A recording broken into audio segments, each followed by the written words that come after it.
Coming up in this episode.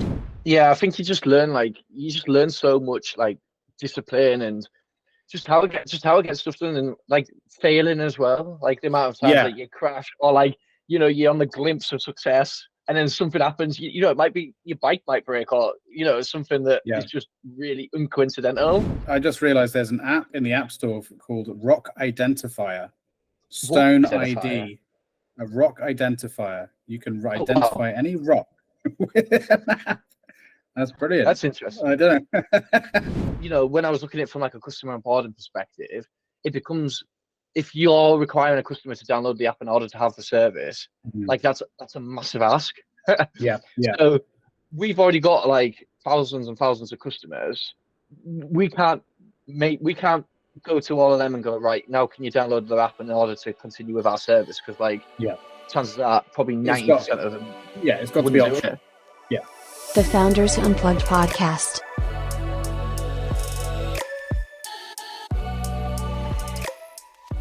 Fair enough. Would you better do me a favor as well and just move your camera down just a touch, just so you're a bit more central, so you're quite near the Like bottom. That's like it. that. That's brilliant. Is that Yeah, better? there we go. Yeah, now we can Awesome. see a bit more of you. Yeah. So tell me how things been going with you. What have you been up to? Yeah, pretty good to be fair. Yeah. Obviously we're in the window cleaning industry, so like Yeah. now's our kind of like peak season. Mm. Especially over the last couple of months, like we're kind of ahead on our kind of budget for kind of customer acquisition costs and a few more kind of key metrics. But I think it's kind of due to the weather as opposed to like what we're particularly doing very well at the moment. Right. But yeah, I mean, yeah, it's all good. It's very busy. We're kind of continuing to scale. We're doing a fundraising round at the moment as well. Well, Um, before we get into that, before we will, I will ask you about that stuff in a minute. I was just wondering more like sort of more immediately, how are you and what have you been up to? okay. But yeah, we will get into that because actually I think that what's good to do maybe ahead of that is for you to introduce yourself a little bit more officially to anyone watching and listening. Yeah, so yeah, why don't you go ahead and then you can explain a bit more about business and then feel free to go back into what you were just saying. But maybe we should do it, a Okay. bit more with an official introduction. Go ahead. Yeah, great. So I'm Ralph from Tidal. We're a national window cleaning company. So we've got locations all over the UK, all the way from the Highlands of Scotland down to the south coast of England. We cover various kind of towns and cities throughout. Um, and what we do is we make it just really, really easy for the customer and really, really easy for the window cleaner as well. So I think the best kind of position or the best way to kind of frame us is like a marketplace, effectively connecting window cleaners to customers, and obviously we take a commission because of that as well, which tends to work really well at the moment.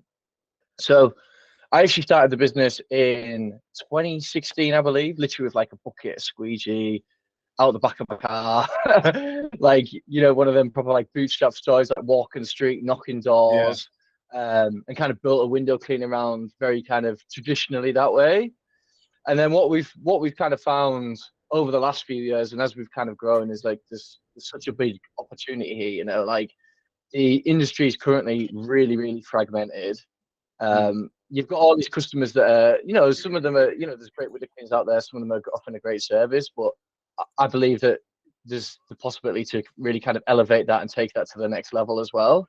Mhm. And that's effectively our goal, our mission, is to make a much better experience for the window cleaners because obviously they don't have to, it's all done through technology. There's no like text or having to chase payments. That's all automated. And then obviously the customers benefit as well, just from like a much slicker kind of service and onboarding and kind of knowing what they're getting for. Really, I think it's just about doing the basics right. Yeah. Um, and that's all people want, really. Like turn up, look smart, do what you say you're going to do, and what I mean. That's the, I love that's it. I love basically it, and this is what we spoke about this when we first met. But I love it because it's not sexy, right? Like there's so much startup stuff is about trying to do the next new sexy thing. AI, Web3, NFTs, like B2B, and it's all this kind of stuff. Where and it's funny because actually the podcast I had yesterday, we were talking about this, and we were talking about the fact that you generally want to go and do something you're passionate about, because if you don't, then you won't, you won't mention. So make sure it's an industry you're passionate about, or this you're passionate about. And I was like, yeah, but there are exceptions. I was like, there's also just wanting to be, or being passionate about something and just making it really, really good, right? Yeah. And it doesn't really matter, or passionate about money. Some people are just passionate about making lots of money, and it doesn't matter what you point them towards. They will do it really fucking well because they just want to make lots of money. You know what I mean? So like, there's different things. So it's interesting, and I was really looking forward to today, especially after I said that yesterday, to pick your brains on this. So because of like, how did you fall into window cleaning in the first place? Was it something that you wanted to do quite intentionally? Well, like, you always have the plan to build a business out of that, or was it really just like situation was you were in a situation where you needed to make some money and you're like, I need to do this thing? Like, how did that come about? Yeah, it's quite a funny story, really. So like, I did an engineering apprenticeship at the time and I was enjoying it, but obviously with being an apprenticeship, like, it's fairly like low wages, Yeah. So me being like a teenager, I was doing probably what most teenagers do, and like, you start like YouTube and like how to make money, or like ways to do things. Yeah. And then all of a sudden, it's the new footballer, isn't it? Like YouTube, exactly. Or Twitch. Yeah, exactly. And I can actually basically, I got clickbaited by a YouTube video, and I could still picture the exact thumbnail in my head. It was like, how to make $500 a day cleaning windows. Oh, right. I thought you meant about being a YouTuber, like how to make $1 million by being a YouTuber. Right, so you actually it was actually about cleaning windows on YouTube. Okay. Yeah, so it was like, I was like Googling like how to do it, and obviously like setting up a service-based business where you start off kind of trading your time for money is like, you know what I mean? There's very like, there's very low risk. The harder you work, the more money you make. Right. So effectively got clickbaited by a YouTube video, watched a load of series, eventually bought like a squeegee, a bucket, a ladder, chucked it in the back of my little car, and then off I went, really. Like, did a few houses in the village. First house took me 2 days to clean. They had like loads of like little Georgian windows. Oh, Good luck on that. That was great luck. Yeah. It was a massive farmhouse, and all the windows like this, and I only had the squeegee, and you like go around like that, all of them, and then like you got to move your ladder along, honestly. And we still got that customer now, like 7 years later. Wow. Yeah, that's a good sign. That's a good sign.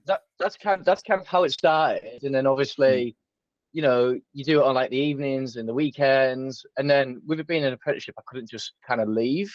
I had to kind of like complete my apprenticeship, so I got a couple of friends in to basically do the window cleaning round while I was at work, and then got a van, and then what I'd actually do is like have magnetic signs on the van, so when I drove the van to work, I'd peel them off. And then when I left, I'd stick them back on. Brilliant. And then it kind of just went from there, really, until we were like kind of some superhero stuff. That is, I like that. Yeah, I think you've just got to get a little bit creative, haven't you? And then basically got to the point where my friends were running the business. They were doing the window cleaning around. I was joining them for like half a day a week when I had chance. And I thought, you know what, like, I've just got to kind of do this full time. Yeah. And at the time, I was a pretty decent cyclist, and I could have possibly gone kind of professional. So I thought to my boss, like, he was always supporting my cycling, and he might actually be watching this, I don't know. I said to him, "Oh, I'm leaving like my apprenticeship to become like a professional cyclist because I know he'd support it." It was like, it went down really well. Like, I was like, champion, everything's gone as planned. So what he does is he rings the college to tell the college, and then I go up for lunch, and then he speaks to college, and obviously college tell him that I've left to become a window cleaner. Oh, shit.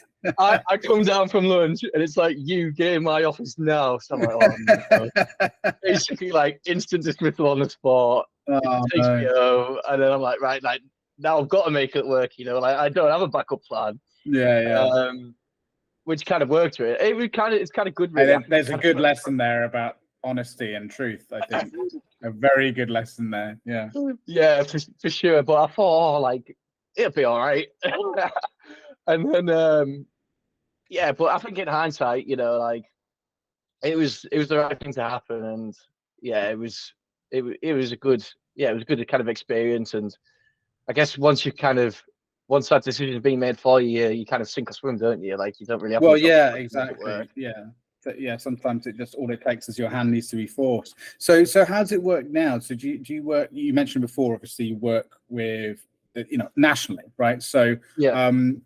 so is it the case that anyone who's already an existing window cleaner or wants to join the business can just join forces with you essentially? And is that the way it works, or is it franchised? Or explain Yeah, that. so we operate on a similar kind of franchise model, but we effectively manage everything on behalf of the window cleaners. Right.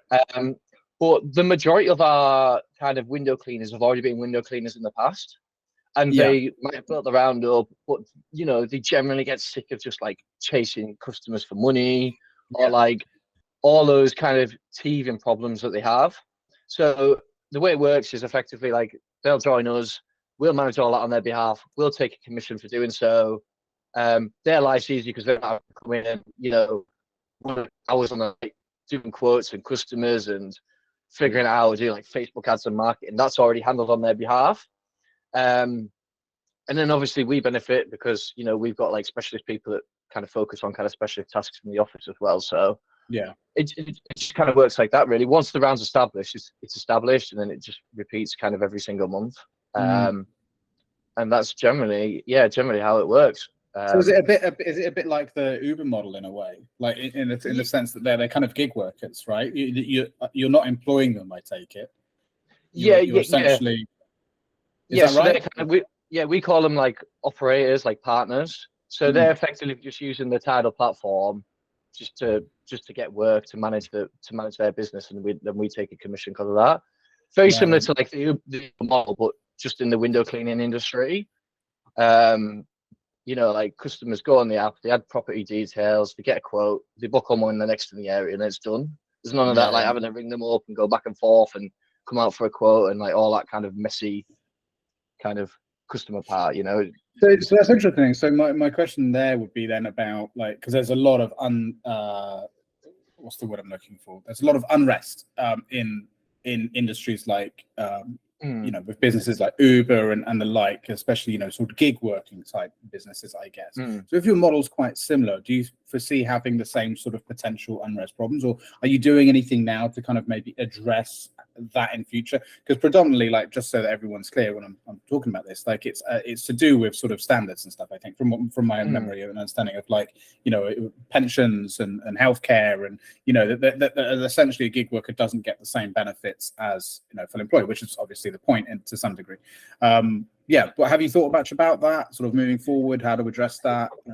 I think it's going to be obviously it's got to be like a significant kind of like thing to think about, because obviously like Uber, they've gone through all those kind of challenges and everything like that as well.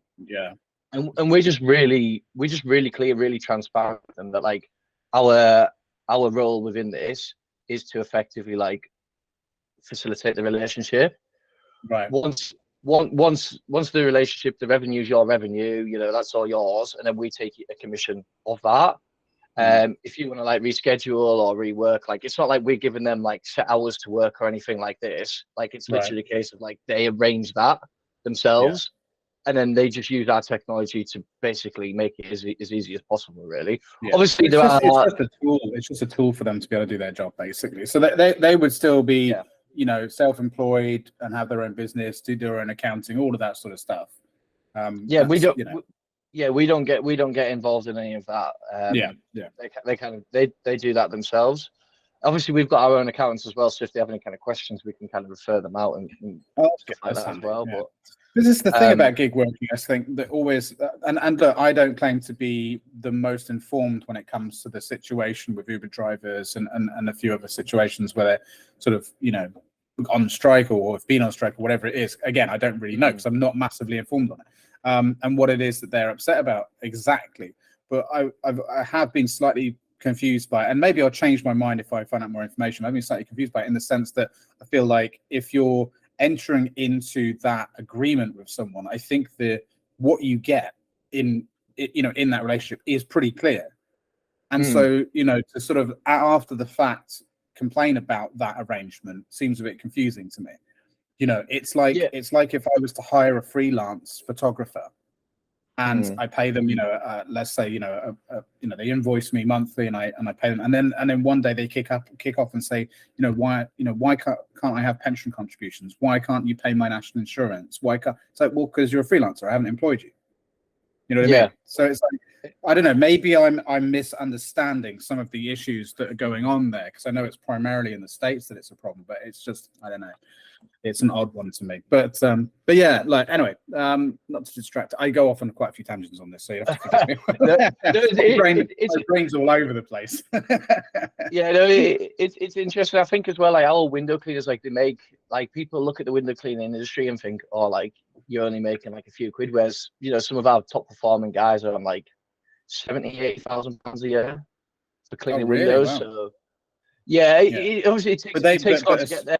And they've got to put the work in themselves, but once it's there, it's there. And then we're just there to very rarely change their window cleaner, right? Once they've got them. But yeah, like you said, I mean, I'm assuming that's a lot of knocking on doors. That's a lot of like sales, essentially, and probably like what I would imagine what makes up and you can correct me if I'm wrong on this assumption, but I imagine what makes up a lot of the large sort of ticket sales is like corporate stuff, right? So like shops and maybe big buildings and things like that. Would that be fair to say?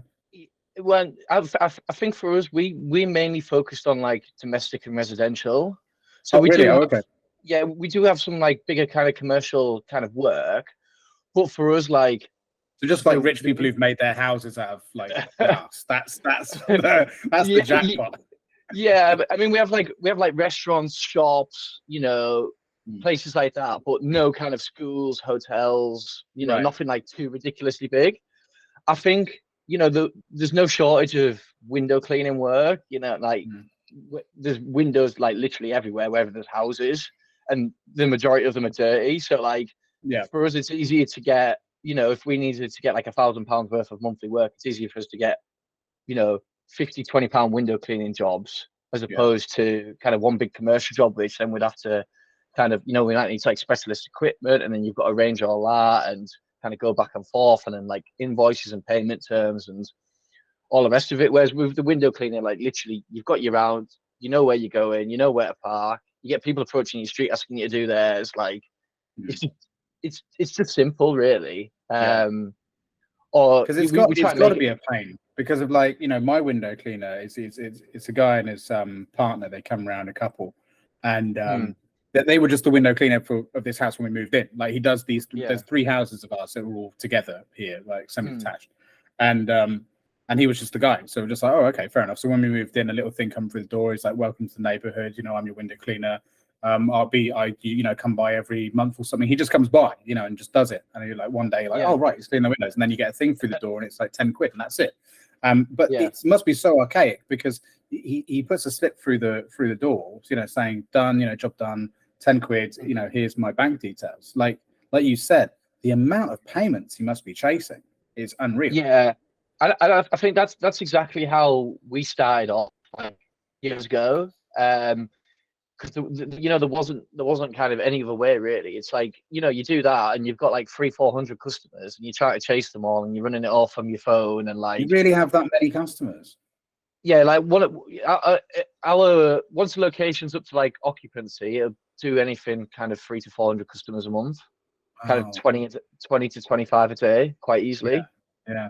So crazy.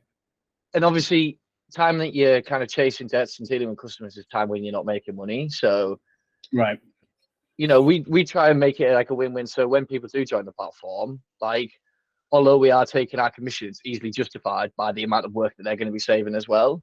And then the customer knows they're going to come around, and they can pay by like Apple Pay card. Like, you get notification. Like, if you're on holiday, you can skip it. Like, what I mean? It's just about doing the basics right, really. It makes so much sense, because like you said, that time that they'll be spending chasing payments, doing admin, things like that, they can just move on to the next gig and start cleaning windows. And then, like you said, the experience from the customer point of view is so much nicer. Like, it would be like, I would love to be able to just open up an app or go to a website and just, say, actually, mate, they could do with cleaning again.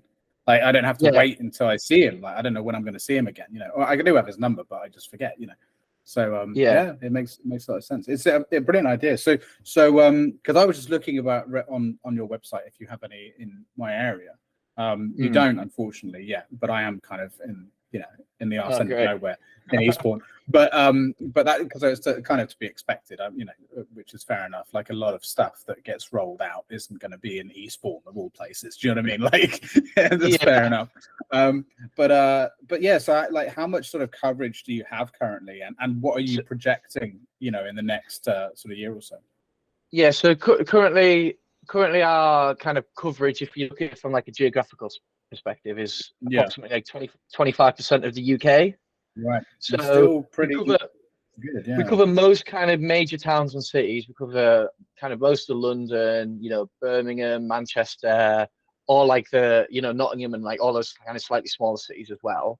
Yeah. Plus kind of, towns probably similar size to kind of Eastbourne and, along that coast, and like along the coast. But there's an awful lot of kind of geography that's just untouched. I think there's always going to be like a certain percentage which, if we look at like the Highlands in Scotland, for example, like it just wouldn't make sense to launch there because you've not got the volume. Like, you might only be able to clean like 5 houses a day because of the travel, or then you've got like the weather to deal with as well. Like, if you can't clean for like a couple of months over winter. There's going to have to be a certain density of residents to make it viable, right? Yeah. So when we launch in a new location, we like to try and make sure that we've got 200,000 homes within a 30-minute drive of the window cleaners property. Right. That way we know that we can get them to their kind of 100% occupancy within 6 months. It's literally just a case of like tried and tested the Facebook ads. We know like how much it costs to get a customer. We just set the budgets and it works out relatively okay. And then there's also like a lot of organic growth as well. They get approached in the street, or leaflets, and you see the van and all that kind of stuff as well. So especially over the next 12 months, we are fundraising at the moment, but once we've closed our round, we're planning on kind of scaling more aggressively. You were actually talking about the fundraising thing before I cut you off at the very beginning. So tell me more about that. So how's that going? Yeah, it's going well, to be fair. So we did a like a small kind of friends and family round, which is kind of allowed us to get our like technology developed and kind of get to the position that we're in at the moment. But now we've got our software, it's working, and now it's really just a case of kind of scaling. So we took a little bit of SEI. We had like a 6-week window when they increased the SEIS limits earlier in the year. So we managed to get some SEIS there, and then the objective was to effectively work on like a bigger fundraising round over the next 6 to 9 months. We're also quite fortunate as well that we maintain like a positive EBITDA. So it's not like we've necessarily got like a deadline for it, if that makes sense. Like, we can make sure to bring the right investors along to make sure they're aligned to what we want to achieve. You're a growing business regardless of the investment. The investment will just bring the timeline forward, basically. Yeah, it'll just accelerate the process. I mean, like, we are running, keeping things super lean at the moment. Of course, I'd rather be in that position than think, like we've got like 6 weeks of cash left, and but I mean, that's how business should run anyway.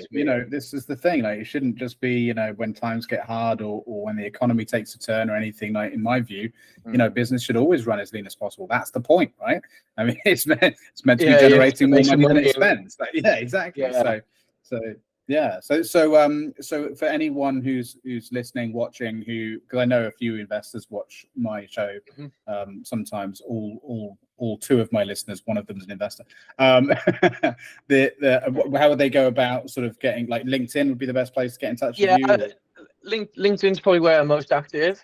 So it's Ralph Hodgson on LinkedIn. Well, I'm Ralph with an F as well, a little bit unusual. I think there's probably only one of me on there. But yeah, just feel free to kind of shoot us a connection request, shoot us a DM, and then we can kind of take it from there, really. And even if like you're not an investor, or you just want, a catch up, or you've got some ideas, or you might even be a customer, it'd be great to kind of hear from people as well, really, and just kind of get some more feedback on how we can kind of make things better. Yeah, definitely. Well, yeah, it's really exciting. So there was something I was going to ask a minute ago and I forgot to ask you. It was so seasonality, right? So So how does that affect the business? So you mentioned obviously now is a really good time of year for you, it kind of Yeah. peaks, but I imagine there's a dip coming, right, in the winter months? Yeah, so I think for us it's really like how we position it to the customers as well. Right. Most of our, well, 87% of our customers are on regular monthly cycles. So like they get Oh, the okay. windows clean once a month. We go around, do the job. Now this time of year is the best time of year, or kind of, you know, May to kind of August is the best time of year for onboarding new customers. Right. But typically what we find is we do lose a few, maybe like 1%. It's a handful at maximum Oh, across each really? of the That's not very locations many at all. coming into Yeah. winter. But what we tend to find in the winter as well is, you know, there's more salt on the roads, it's raining, like people still want the windows looking clean for like Christmas and having friends and family around and all that kind of stuff. Mm-hmm. So we use these kind of months to be aggressive with kind of building around and building the locations. And then once it's established, obviously a few do drop off, but you know it kind of carries on through the winter then. And then we'll also push kind of ad hoc jobs as well. We also do like gutter clears and, you know, conservatory Oh, right. roofs and fascias and stuff like that as well. More on Yeah, like yeah. an ad hoc kind of basis. But we'll get an influx of them. Obviously, you know, when the leaves start falling and, you know, people's gutters get blocked and stuff like that as well. So Yeah. I guess you could say our strategy is to maintain like a really regular kind of customer base.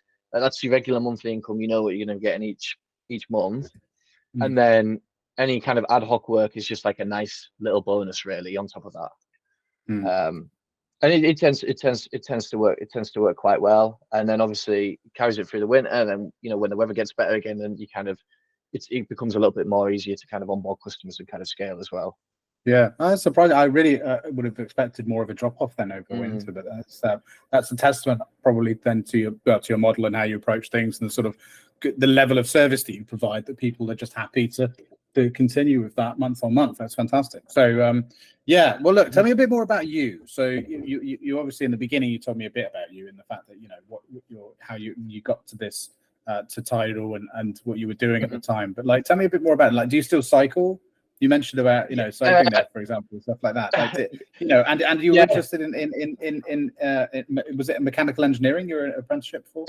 Yeah, mechanical engineering. Yeah, so like my background, I was like cycling all through like 10 years, every single day until like a couple of probably like 18 months ago, when I think, you know, work just kind of gets that intense that it becomes easier to go for like a half an hour long run as opposed to like a 3 or 4 hour bike ride, you know, to get the same level. But is of this something that you wanted to do? So were you doing it for health reasons, or you were doing it for professional, you know, like professional racing or something? Or? Yeah, no, I was racing to like a high standard, like you know, like all over the UK, a couple of bits in Europe as well. Wow. But I don't think, like, you know, it's kind of like make or break. Cycling's a very, very brutal sport. Like, there's not much money in it. Like, if you're at the top, you get paid well, but you know, you can be like one level down and you're on like minimum wage, and you're always kind of going from contract to contract or year to year. Like, there's nothing like that. There's a lot of sports like that, isn't there? People don't realize. I mean, you look at most Olympic sports, for example, are like that. You know, they are full-time jobs. Yeah. Yeah, you've got to really graft, and like you said, it's really just the sort of top 1% there that really make anything from it. And from my understanding, my limited understanding, it's primarily in the competition realm, right? Is where you really make money with prize money and stuff. So you've got to constantly qualify, constantly get it. Is it the same sort of thing with cycling, I assume? Yeah. It's just very competitive. Obviously, like the prize money, you'll generally split across your team as well. But you know, it's a great sport, and I think, especially growing up, it teaches you a lot. Like, if you've got like your training plan and it can be like 2 degrees outside and raining, you know, and you're like, I've got to go out there and do like 5 hours on the bike, and it's not going to be nice, but that's just what I got to do. Yeah. I think characteristics kind of similar to that really helped with kind of business. Like, you know, you're not going to feel like doing it every day, but it's what you signed up for and it's what you got to do. So like, just get on and do it. You know what? It's so refreshing to hear you say that. A bit like I said at the beginning about it being sort of, you know, something of an unsexy business to get into. Like the amount of people I speak to, you know, as an advisor, especially young entrepreneurs that just don't seem, and it isn't, you know, I don't believe in bashing the young generation or anything like that. I don't think it's anything to do with that. I think it's just a people problem. But the amount of people that I speak to generally that just don't seem to grasp the fact that they need to graft, and they need to and they need to show up every day and just get it done. Like, come rain, slate, whatever. Yeah. Like, they don't seem to grasp the fact that unless you are prepared to do that, it generally won't succeed. Like, whatever it is that you put your mind to, you've got to get your hands dirty. You've got to get beaten and bruised in order to come out the other side. Sometimes a winner. Not. It doesn't always guarantee success either, right? Yeah. It's like, and you've got to be prepared for that as well. That you can go through hell and still it won't work, but you've at least got to do it. And like, yeah, there's people like to moan about, these young generations don't know the meaning of hard work. I don't necessarily agree with that. I think there's just always some people in society that don't quite understand that there's a certain amount of hard graft you've got to put into something in order to see the benefits from it. And even then, it can take a long time. Like, you're just talking about the fact that you're currently raising, and you're still taking a lean approach, and you're still being careful. It doesn't mean that you do it for 2 years and then suddenly you're rolling in money. Like, it's not how it works. You play the long game, right? Yeah, for sure. There's definitely no shortcuts. I feel like like some people expect like that you can just do this, and then it'll just like you plug the numbers into a spreadsheet and you just expect it to like work and to operate fine. And like, it's completely different to that. Like, you put the numbers into the spreadsheet, you think, oh, well, that'd be nice, and like, but you're just not prepared. And there's so many things as well that like are outside of your circumstances that you just get thrown like random curveballs that you've just got to like deal with. And I think especially like for me, like obviously I've like literally like walked the streets, like knocking doors in the rain to get customers. Like, I feel like that gives you like a really good fundamental like understanding of like the business and how it works. It's not like we've came in and with no experience and gone, let's just build this app and do this and whatever else.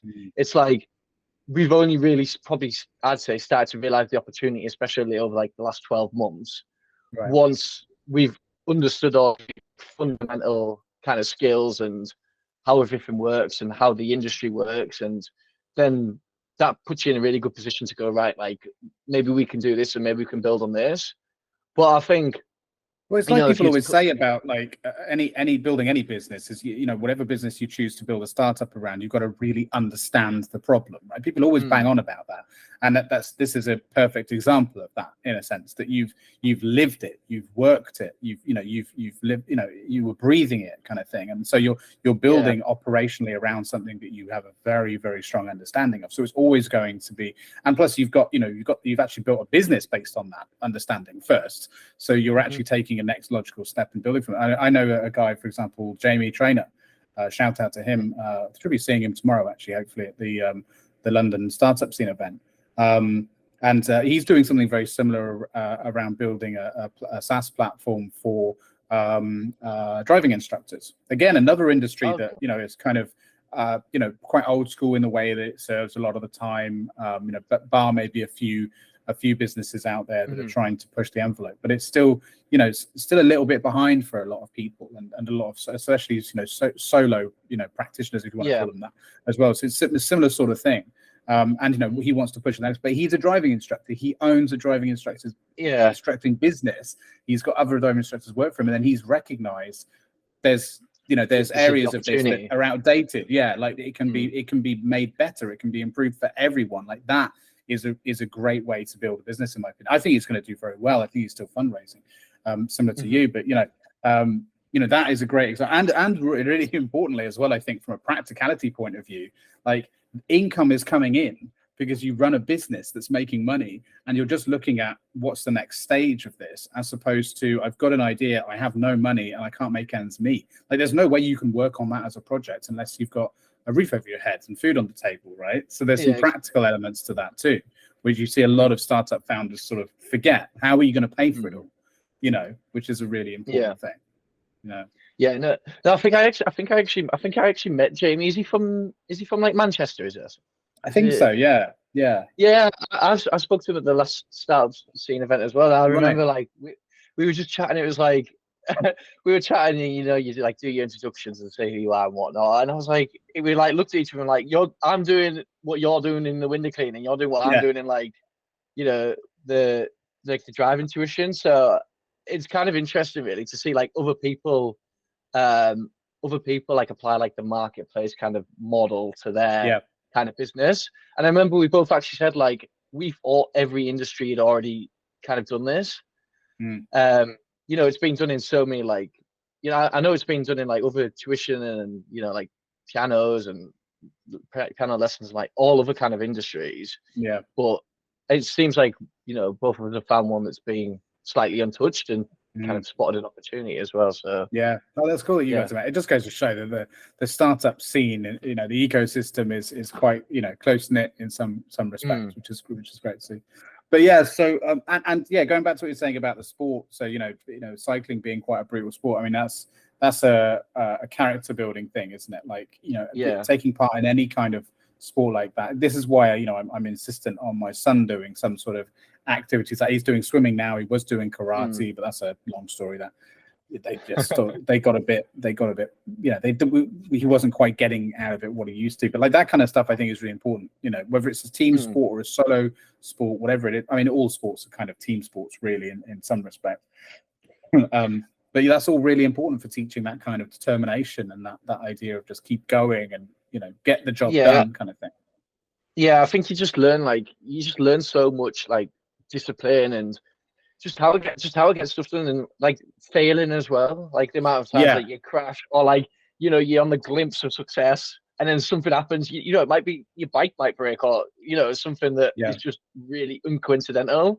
Learning to lose I think is important, right? It's a very important character building thing to learn to be graceful in loss and failure is a very important thing. And I think it just gives you like a few big hits. And when I look back now, like there was, there's always especially when you're kind of growing up, there's always those like kids that like develop really early and like they win everything. And I think they have like a slightly harder time later on once everyone kind of catches up as well. Because I was always like the little guy. Like if you go in every weekend and you're losing, like I mean, you just get used to it. And you're like, you've got something to aim for. Whereas if you're like the big guy that's like developed early, like you probably had a little bit of an easier ride. And then, some of them is, I'm not saying that like they're not great. Like some of them is still like exceptional athletes and they perform really well. But I think it's just kind of interesting to like how like psychologically as well as a child, like you develop and how you kind of thought process changes as well. Yeah, well, I mean, to make a very nerdy reference, it reminds me a little bit of the story of Captain America, right? In that, like, the reason why he was the perfect Captain America was because he was the little guy. He never experienced what it was like to be the big guy, so he understood the importance of that responsibility when he was that. It's a very odd reference. I've never thought of it in that perspective before. Yeah.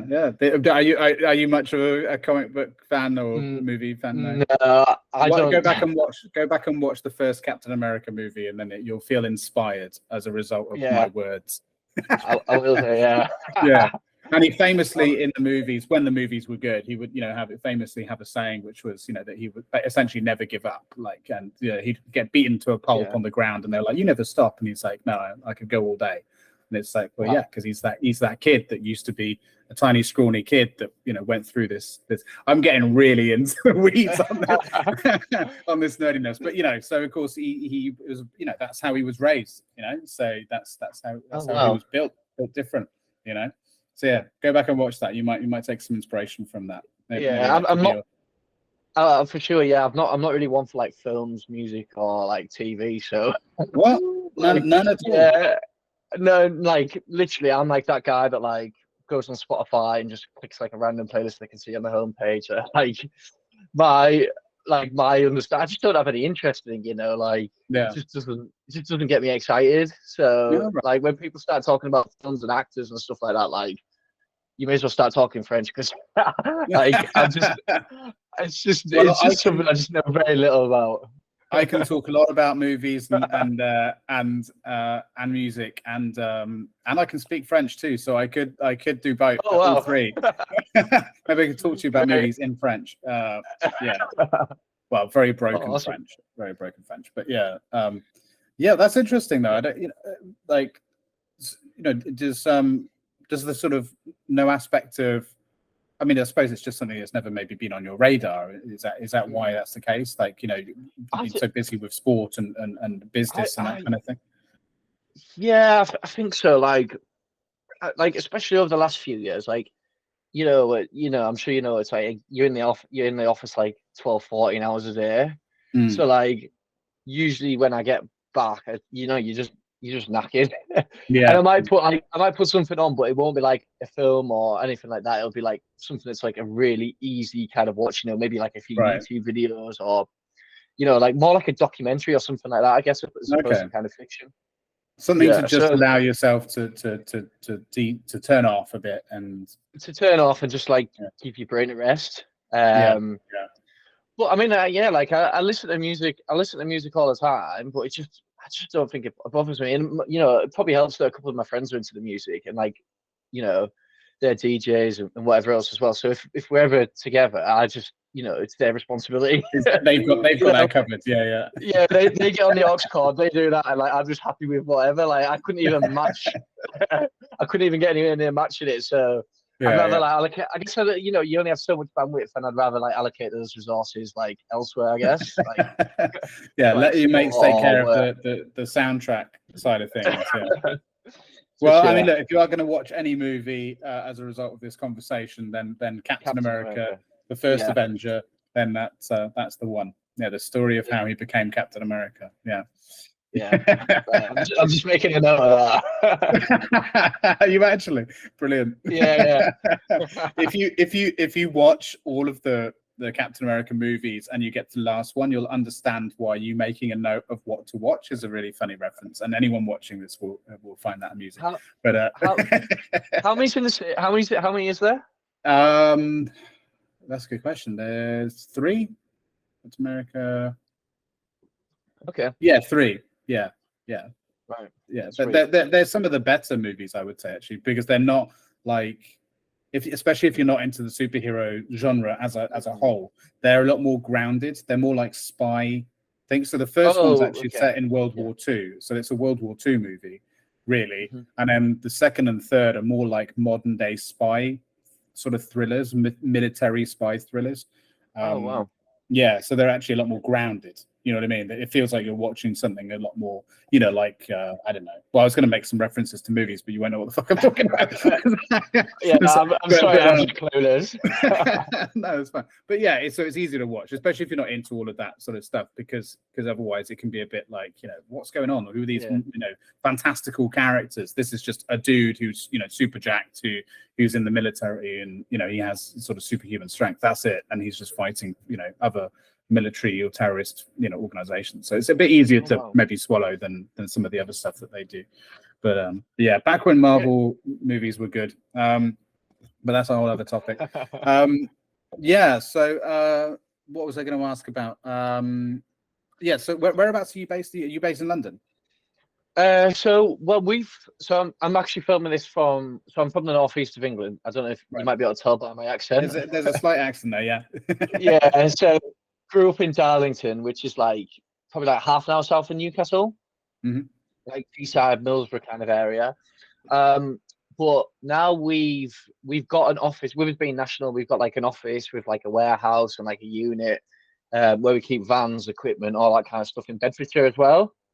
So I spend the majority of my time based down there, and it just makes everything 100 times easier, like geographically. Yeah, because it acts as like a little hub where, like, if one of the window cleaners, like, they break something or if they need a part, like, we could probably get to most of the locations within 3-4 hour drive, which is still a long drive, but it's better than being in the northeast and then having you've got another 3 or 4 hours on top of that as well. Yeah. So we're based there. We're based there at the moment. It's also great for London. It's like 40 minutes into King's Cross on the train. So it just makes things like super easy. You know, you can, if there's like any networking events or like London startup scene, you can literally just pop into London for a few hours, you know, get back out. Like Yeah, it's that's an cheap, ideal it's location. easy, and it also works really well as well because like I don't really know anyone around there. So so Mm. if I want to socialize, then I come up here on the weekends and like see my friends. And then like when I'm down there, it's like you don't really know anyone, so it's literally just focus work. No distractions. There's Yeah, there's yeah. no distractions. So what I tend to do is like, especially over the summer, if I've got like a you know something to do on the weekend or whatever, I'll you know drive up you know Saturday morning and then drive back down Sunday evening, and then like the block between is just like you just smash it out really like Yeah, you know what yeah. I mean you just work and then like you kind of recover a little bit on the weekend and then Mm. kind of repeat as well. But that works really well for the moment. Um, yeah, so we'll probably just keep on doing that really. I don't think there's any need for us to, you know, the majority of our team, well, near enough all of our team anyway, they work from home like permanently. Right. So it's, you know, it's just, you know, there's probably no need to like get a bigger office or anything like that quite yet. It'd Mm. probably just be a waste of resources, to be honest. Yeah, that's sensible. And what about sort of going back to you again as a person a bit Mhm. more? Like, what about family and stuff like that? You know, obviously, like you said, you're quite far away from your hometown now. So, you know, do you get to catch up with them often? And what about your own family? Like, do you have a partner? Any plans? No. I'm like, I guess you could say I'm probably married to the business. That's probably like the closest relationship Right. I've Yeah. got. The Um, cliche entrepreneur, no time y- for relationships and love kind of thing. yeah, I mean, yeah, I guess you could, yeah, I guess you could say that. Um, yeah, like I'm really fortunate that like my family have been like very supportive throughout like the journey. Like especially like in the first few years, like it was just great. Like I could be out window cleaning all day and I come back and like my mum's done this like a nice dinner and it's all Oh, warm and like you can get yeah. like just like not having to think about that. I think it's like I'm really kind of grateful for as well. Mm, mm, Um, and as well, obviously like living at home, you know, when I lived at home, it's just easy. mm. Like now I've moved out, although you know, it's I'll just like rent like a room somewhere. It's a lot. It's you know, it's like you just have to think about more when you live when you've moved Of out and course. you got to live by yourself. You know, you've got like bills and other you know food shops and like all this kind of stuff and like what's for Mm. tea. Whereas like when you live at home, especially over the first few years, like it's just super easy. Well, that's Like why I always say to people, you know, young people living at home still with their parents or a parent, that it's an ideal time to just to go and start that business idea, because there are so many areas of life that are taken away from your area of, or field of responsibility and worry, and so it's an ideal time to do that, because then, you know, eventually life's going to come in and you know, slowly these responsibilities are going to drip feed into your life and it's going to kick your yeah, ass a bit. So if you can you know, take advantage of that amount of freedom. I mean, I think that's a common thing a lot of people say around entrepreneurialism, you know, that when you're young, it's a good opportunity to take those chances, and if you do fail, you've also got a fail, you know, a fallback as well, you know. yeah, that's the thing. Like at the end of the day, like you're gonna have like a roof over your head, Yeah, and and that's like and that's difficult, and if most a meal important on the thing. table, yeah, which Yeah. I think's great, and that's really like you know, like you know, especially being young, I feel like there's a lot. Like I feel like I've learned so much, especially over like the last few years. You know, employing people, like building teams, like running like a nationwide company, like developing Mm. software, and like I feel I probably feel like I'm like mid 40s. Um, Yeah.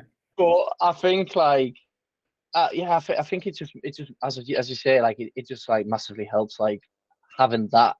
It's like it's just one less thing to think about, and it just Yeah. means that like you know that you're gonna be like looked after really. Mm. So yeah, very fortunate for that. How do So you find the software things? You just mentioned that. Obviously, that I assume that's something you had zero experience in before going into it, right? So, how yeah, did you find that as a first time founder? Then, you know, exploring the realm of of SaaS essentially. Like, you know, did you make yeah. some silly mistakes, some expensive mistakes, or did you really sort of Um, spend a lot of time in the research stage to try and avoid that?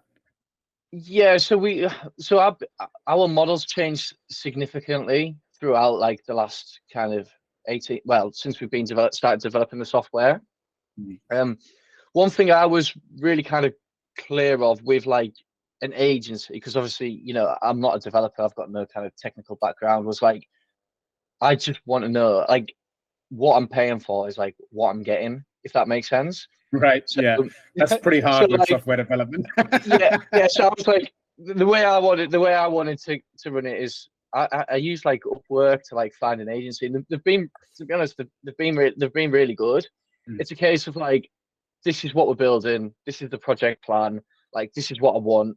Like they give you a quote for like each feature, you know, they go away, build the feature, you pay them. If it takes them longer, they still get paid the same amount. Like as long as you don't start changing like scope of work and stuff like that. Yeah. Because one thing I was quite kind of cautious of was like, and I think we're kind of quite lucky as well, is like when as you said earlier, like we're not in like the sexy tech. So like I kind of knew what I wanted, and it was all relatively like basic features. There wasn't probably too much kind of R&D and like was out there. It was a case of like, we basically just want to build like a job management system which operates like this, really. And then they broke it down into like 6 milestones and said, right, each milestone's this is the due dates for each milestone. They went away, built it out, and then it's worked really well, to be fair. And then now, because like, that's the most expensive thing for most SaaS founders, and I can vouch for this too because I've been involved in it directly, and I'm currently involved in the development cycle for my business. And what ends up being the most expensive and time-consuming thing is the constant iteration, like you touched on there, the changing of the scope of work, because you know there's a thesis behind the product usually, right? In that it's not really been 100% tried and tested, that it's an idea that if I build this thing, I have a feeling that people want it because of people have told me they want this, that, and the other. But like a lot of it is guesswork, and you're kind of, you know, yes, there's some research there, but more and more, you know, now it's going more the other way, where people are, you know, doing product market fit, and you know, creating a very low level, low code or no code MVP, and sort of going that route. But you had the advantage of actually being in the industry for the time that you had, and you knew that it just needed some very simple features to bring it across the line. And that's the ideal scenario, because you're not having to continuously change the scope of work or the project, or you don't have a thesis of what people want that you're trying to prove necessarily.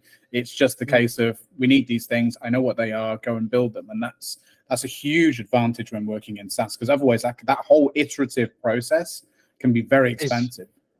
Yeah, and I think it also becomes like, you know, I mean, obviously I don't know, but like it also becomes difficult to manage as well. Like with me not having a technical background, someone could tell me, oh, this is going to take 100 hours, and it could actually only take them 5 hours, and then they could just be getting paid like. Whereas with now how it works is like, I want this feature, it's going to cost this, it's going to take this, it's going to take this long, it's going to cost this much. Do I think that's a good idea? Yes or no, for the money it's going to cost.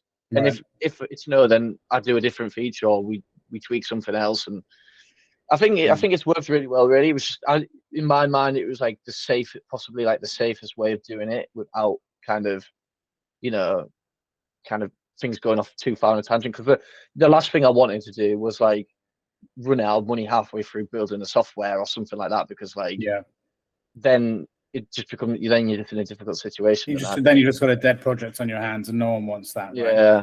Right? So are you going down the app route, or just sticking with the web version? So we've got 2 apps. We've been literally developing them over the last 18 months, and we've currently got our first few locations moved over to them. So we've got a customer app, and then we've got like a provider app as well. Right. Yeah. So the proper marketplace 2-app model. That's fantastic. Yeah. B2B. Yeah. Then we've also got like a web booking platform as well. Yeah. Because, you know, when I was looking at it from like a customer onboarding perspective, it becomes, if you're requiring a customer to download the app in order to have the service, like that's a massive ask. Yeah. So we've already got like thousands and thousands of customers. We can't go to all of them and go, right, now can you download the app in order to continue with our service? Because like chances are probably 90% of them. Yeah, it's got to be optional. So what we did is we built like a web booking platform as well. So effectively, you can still go on, you can book your service. It can all be done and paid through by the web. Um, but then in order to get like an enhanced customer experience, you can download the app, and that'll just give you like additional features, like you can message your window cleaner, you can leave feedback, like refer friend schemes, all of that's like within the app. Whereas if you just wanted a very kind of bog standard service, that can all be done and ordered and processed, online, and you get like email confirmation and everything else as well. And then that also allows us to just move all of our existing data over without too many complexities, because the customers don't need the app in order to have the service. And yeah, it seems to work so far. As I said, we've only got the first few locations over. There's a couple of bugs that we're fixing pretty quick, but it's working. And then the idea is that we'll hopefully close the fundraising round once everything's slick, once everything's onboarded. And then we're like at that point like a tech business within the window cleaning industry instead of like a window cleaning business using tech. Yeah, I'd say. Yeah. And then hopefully, that's when it becomes sexy for investors. Yeah. Yeah. Yeah. Exactly. Like you just need to have some mention of AI, and then that's it. You'll get all the money.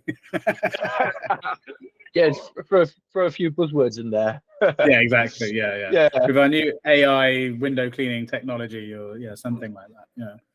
But it's a great model. I like what you said there about the app thing. I think all too many people are very, I speak with a lot of businesses or founders or entrepreneurs that want immediately to build the app and the app and the app, the app. And it's always a guy I work with, Adrian, he's a technical advisor and fractional CTO, and we've started recently offering these joint pro bono sessions to budding entrepreneurs or founders who are, or anyone really who is sort of needing advice in both the technical side of things and the commercial side of things. And we were talking about this recently in a sort of special episode we recorded, where a lot of people get very fixated on this idea of an app just because of it feels like the right thing to do.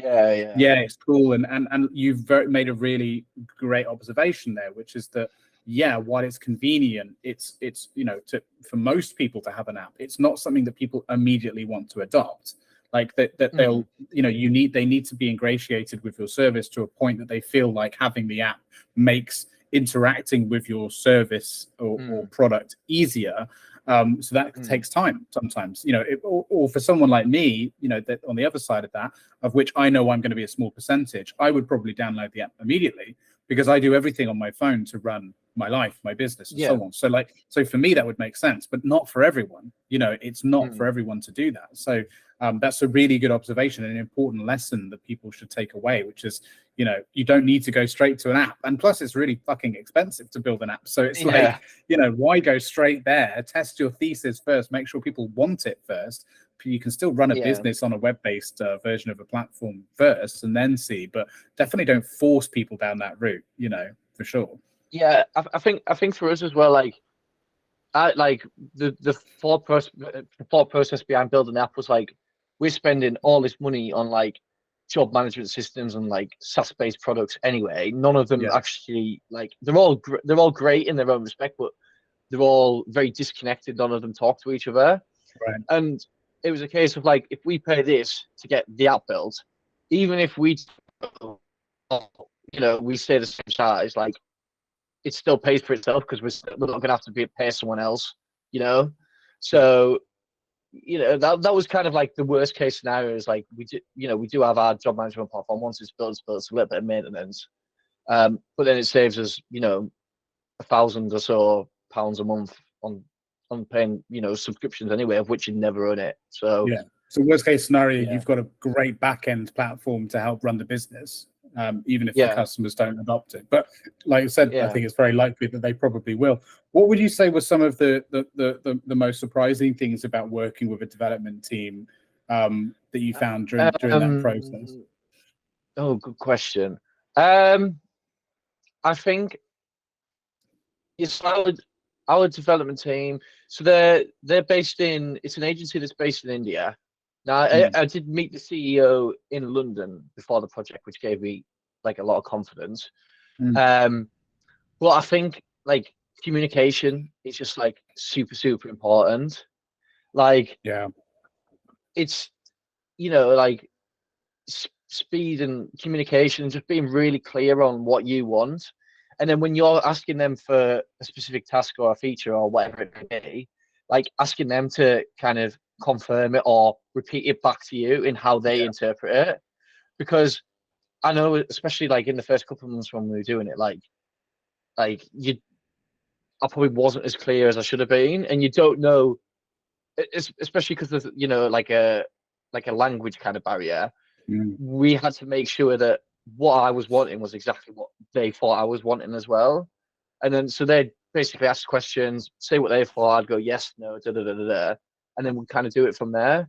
Because you don't, when I was like writing like specs or feature requests or whatever it might be, like you don't know what you don't know, if that makes sense. Like I don't know how they're going to interpret it. So yeah, and as well, like we use like different words for things, and like it's a little bit of broken English. I mean, they speak great English, but it's just about making things really clear, concise, and kind of setting kind of expectations really, and kind of monitoring it and making sure what you ask for kind of gets done. Communication is a huge one, for sure. And they've been really, really good, to be fair. Like I can't knock them. Like I've got a couple of devs that they're basically just full time on our project, and they're always really responsive. Like they let us know, like if I have any questions, like they'll stay back like an hour if they're booked new seats and stuff like that. Really, so yeah, I'd say that's definitely made things easier. And as well, through doing it through, like I think I mentioned, we did it through Upwork, which is like a platform that gave us a lot of confidence as well, because I could see that they've done, I think it was like over £1 million worth of projects, and they've got like 100% feedback or like 99% success rate.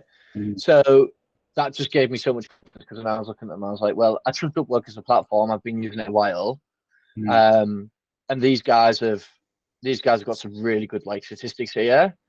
So it's not like they cold outreach to me. I'm not saying that like that doesn't work. All I'm saying is like it just gave me a lot of confidence with buying.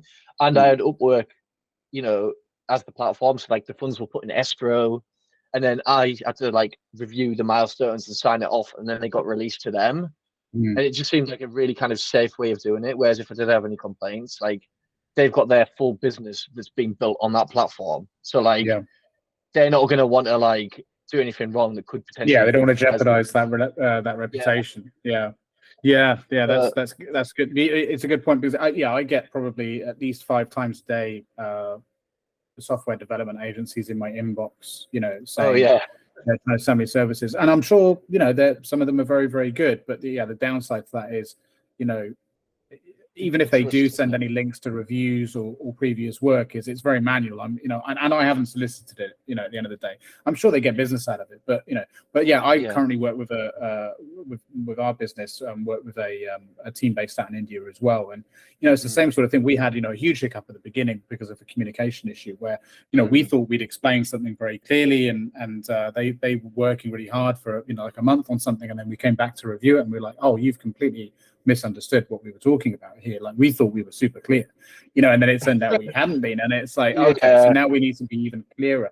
But the benefit of that, as well, is that it does, because it puts you in a position where you both need to sit down and go, okay, we need to be clearer, is you just tighten the screws up everywhere on the process, and to avoid that happening, and also it aligns them a bit more with your vision, because by the time you've all made a couple of mistakes together, they're like, oh, okay, I think we get where you're going with this, and that helps too. So then now we're at a point where the project manager gets into, so she's the one that actually comes up with ideas sometimes. She's like, oh, because she gets the project now. So it's like, okay, actually, if we do this, have we thought about how to affect that? And I'm like, oh, fuck no, we haven't thought about that. That's really good, So that eventually happens, but it's not been without its pain points, for sure. Communication. So, and the thing is, even I always say there's a language barrier between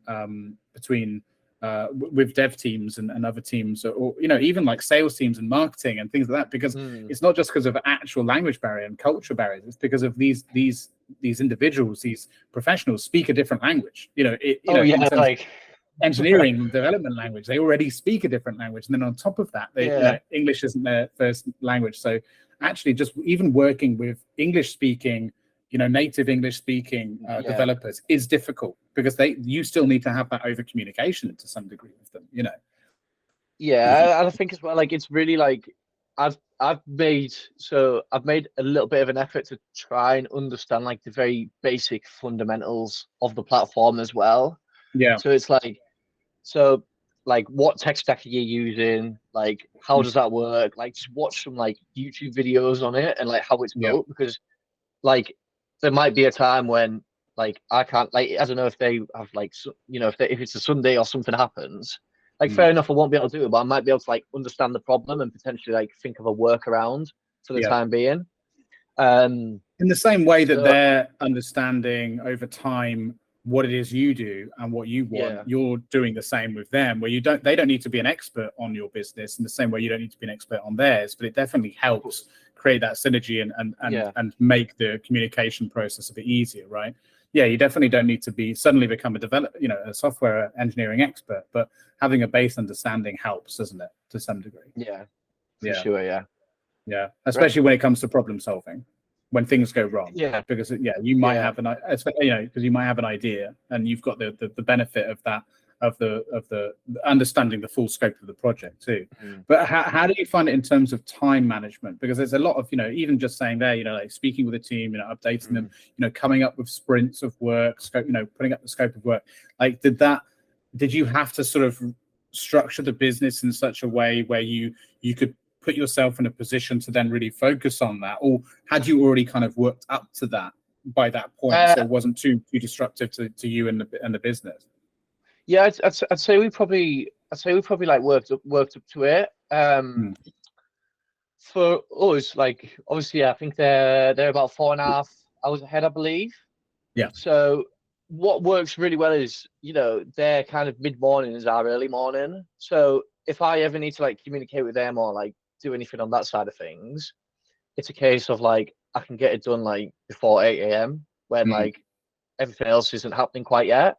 Right. Speak with them, have the meetings at that time, and then effectively like they know what they're doing, and then I can kind of continue the rest of the day without too many kind of like changes or messages and stuff like that as well.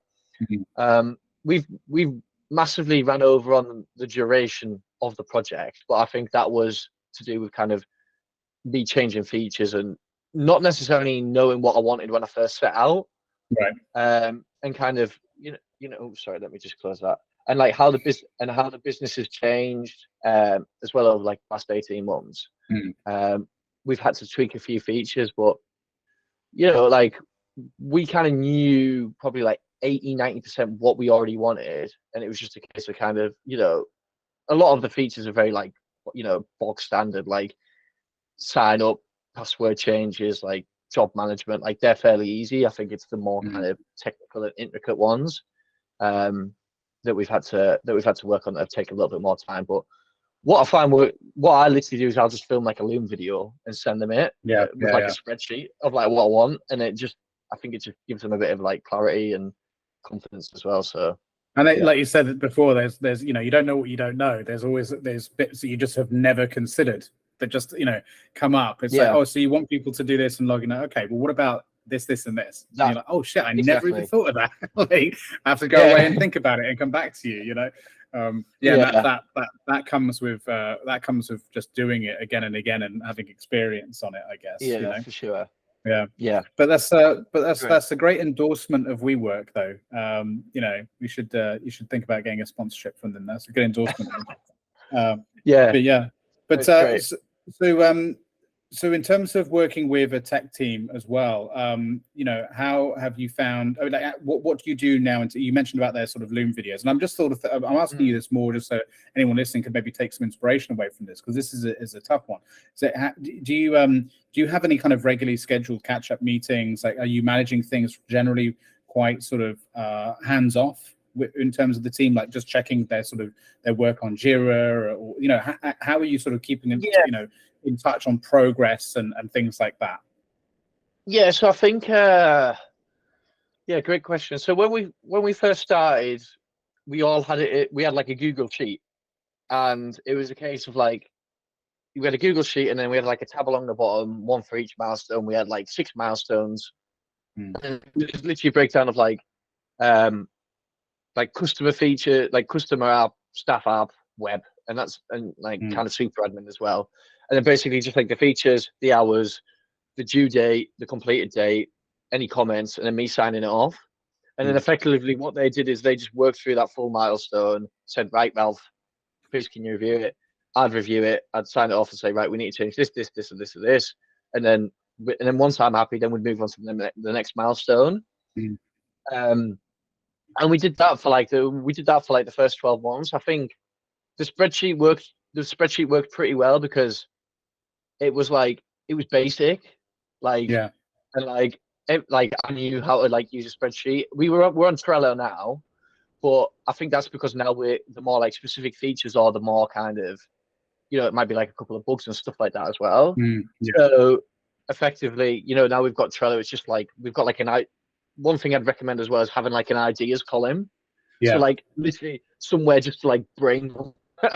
So like I'll be on a walk or on a run or whatever, and I'll be like, oh my, like, when something just comes to you at like 3 a.m. in the morning, you're like, let's just jot that down and just dump it there. And then so we do have this like one column. It's just like random ideas that like some of them are great, some of them are terrible. And then what we do is we effectively, like, the ideas that we think have got legs and that we want to implement, we basically say, right, how many hours is this going to take? Put it into like approved idea. They set a due date. They do it. They roll it out. They get me to test it, and then once I've tested it, sign it off. Hopefully, if not, we'll go back, test it some more, do a few changes, and then that's generally just how we work, really.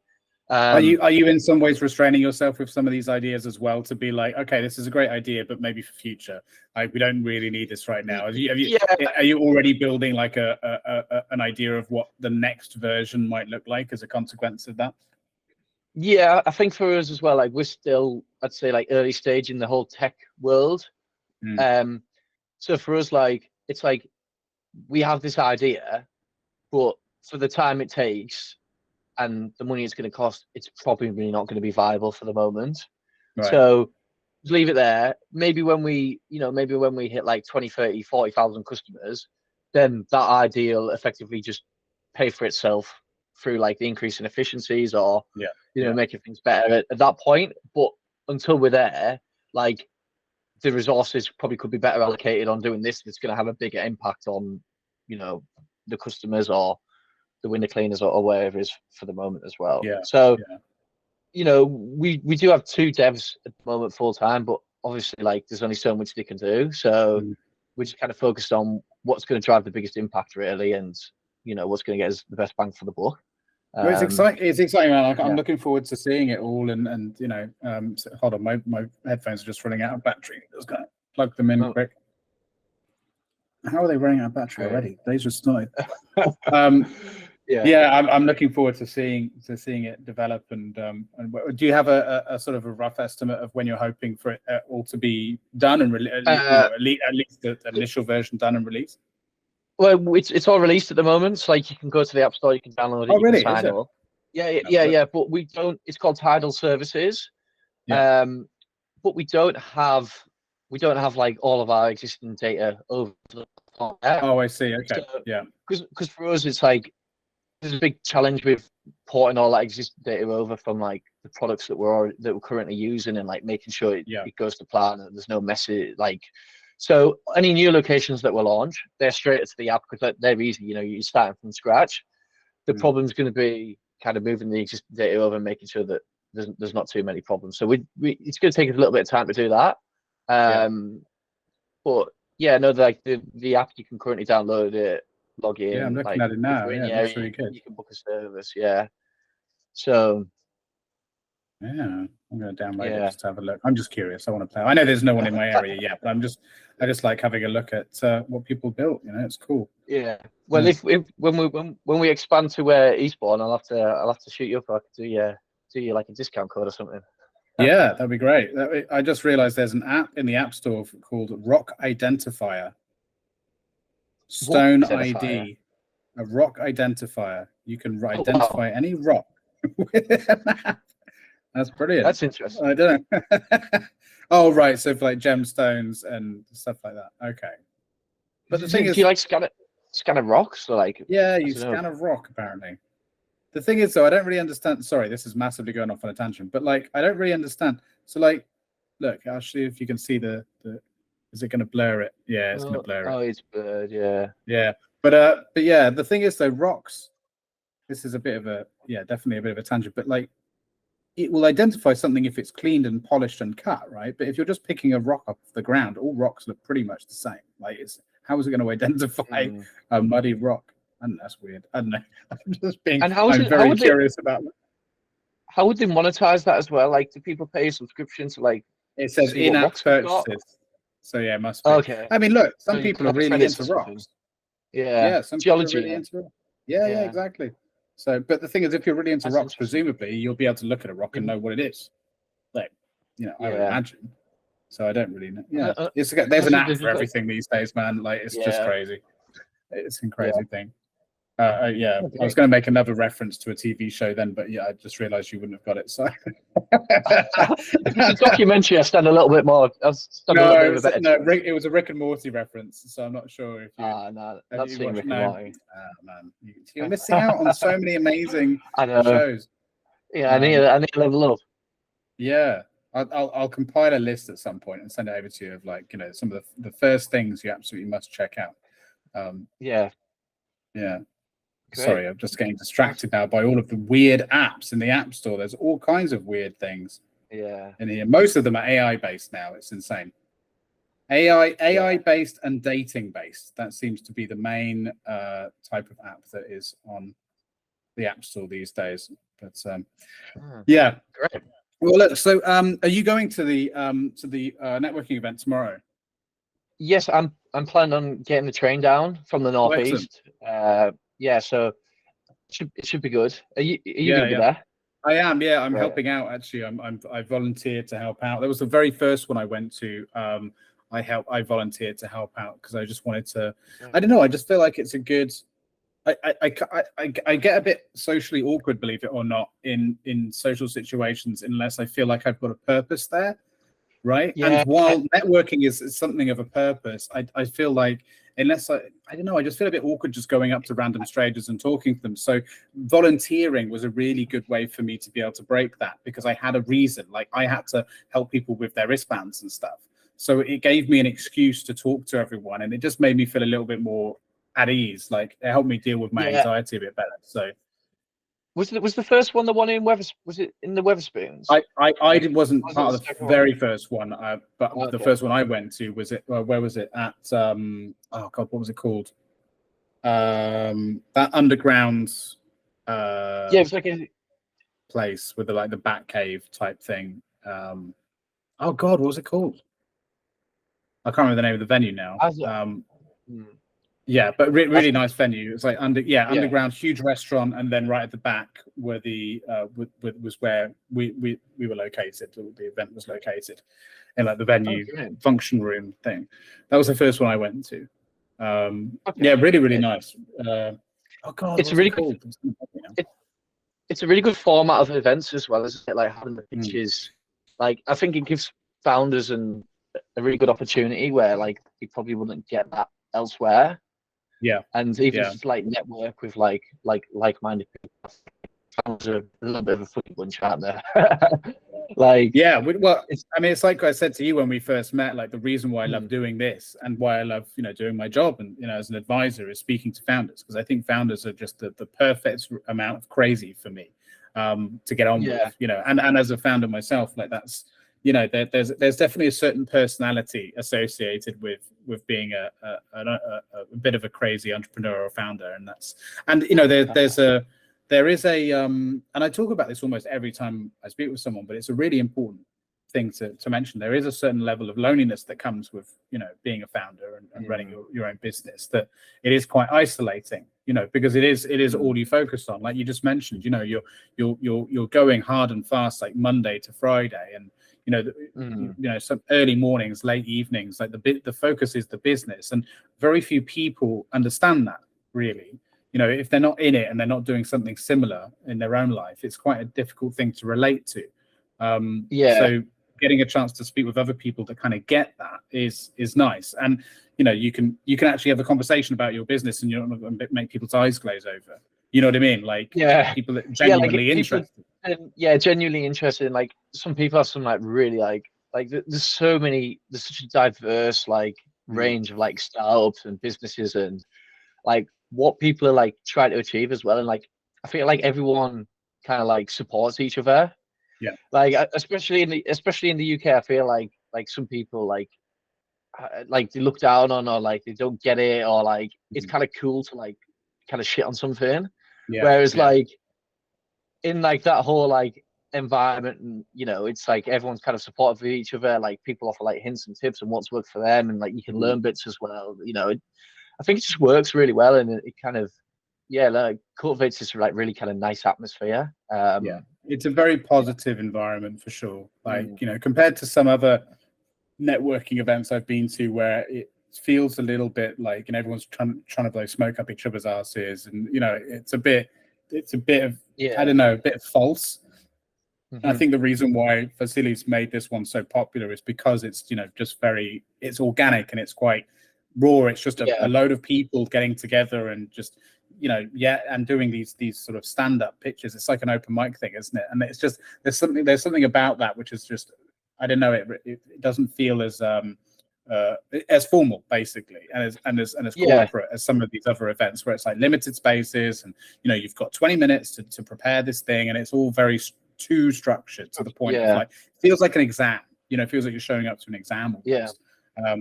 So yeah, this feels more social than it does professional, but it's the right balance between the two, I think, for sure. Yeah.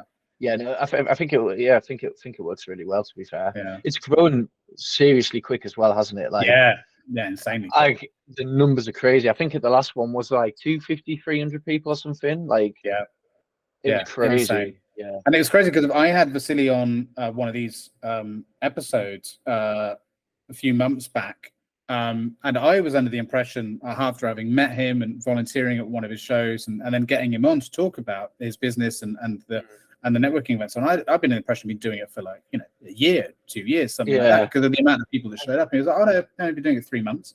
I'm like, "What?" Yeah. He'd only done like 2 or 3 of them before that. And it's like, yeah, it just absolutely blew up. And I think that's just a testament to the format, basically, of what we were just saying.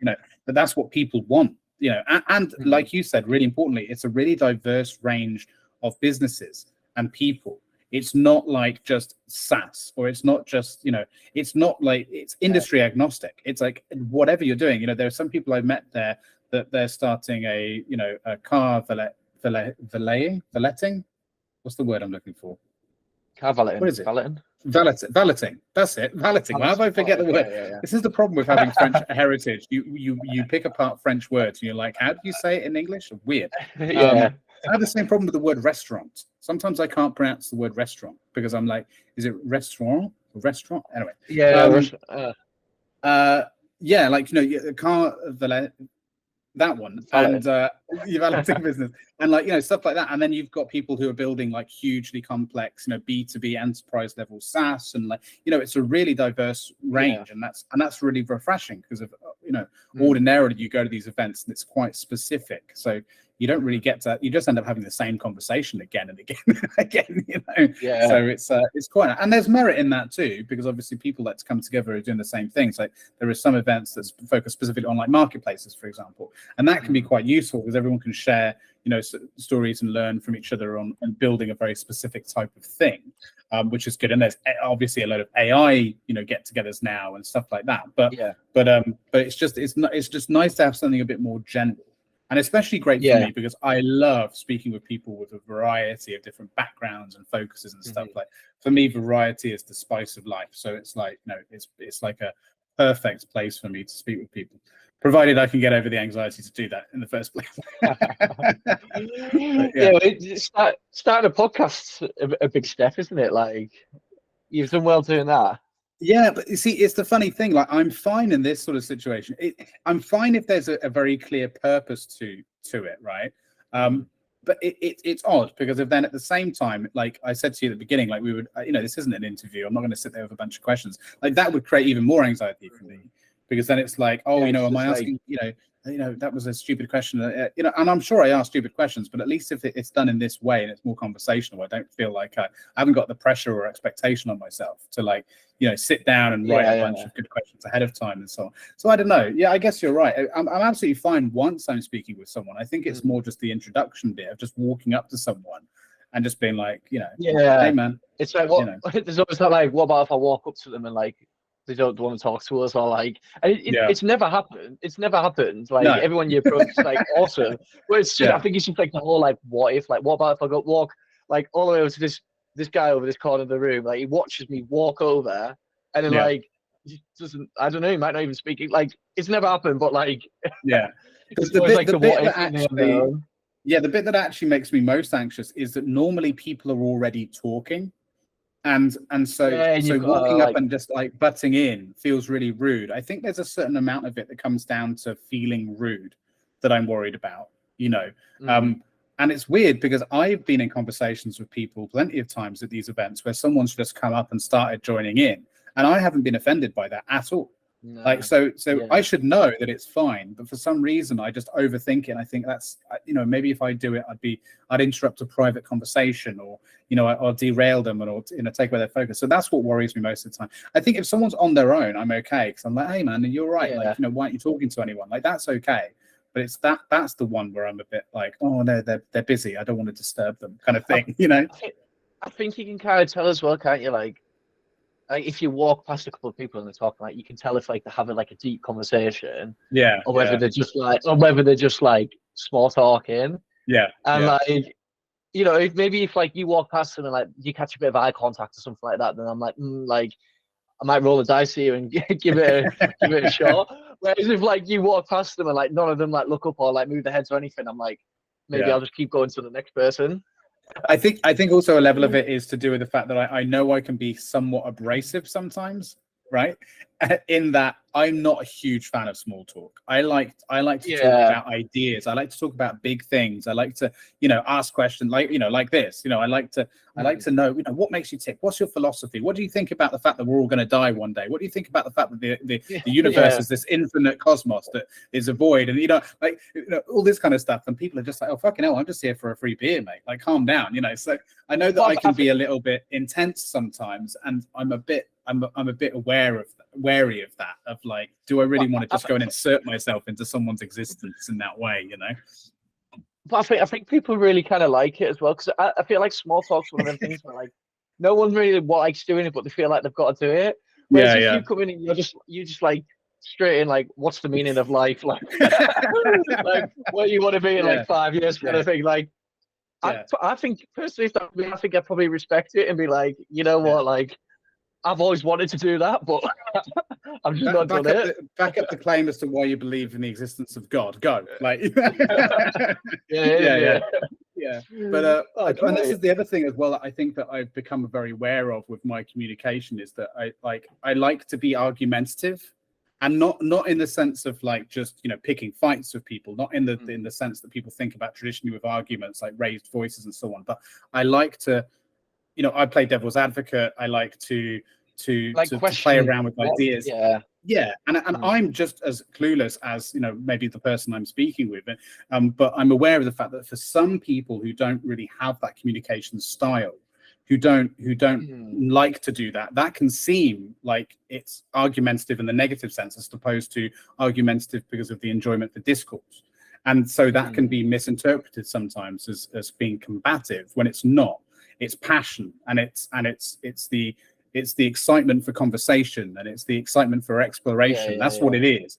And so I'm also wary that because I've had that feedback in the past and been misinterpreted, that I'm like, oh, okay, I don't want to give the impression that I'm just like that. And so you get into your own head with these things, and that's where anxiety comes from in these social situations. You overthink all of that.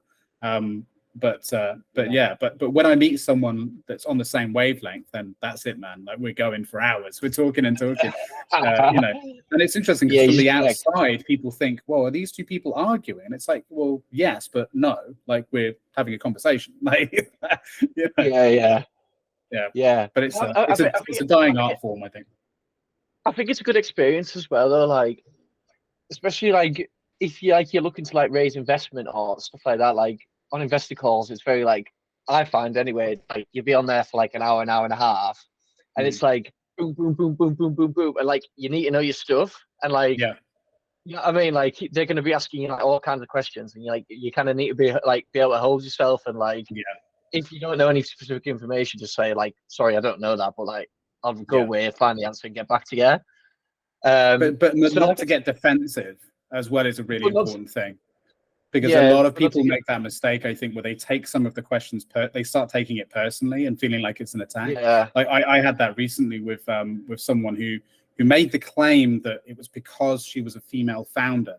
She felt like she was being grilled mm, more unfairly than her male counterparts would have been. And I made the argument that, well, first of all, you haven't been privy to any of those conversations with other male founders to make that statement. So that's you're making a yeah, it's huge quite a bold assumption there. statement. It is a Yeah, very bold statement to yeah, just bring it down to your sex. I think it may be true. I'm not saying it's not true, but it's unlikely, right? That you're mm, just and what's probably happening is you didn't prepare.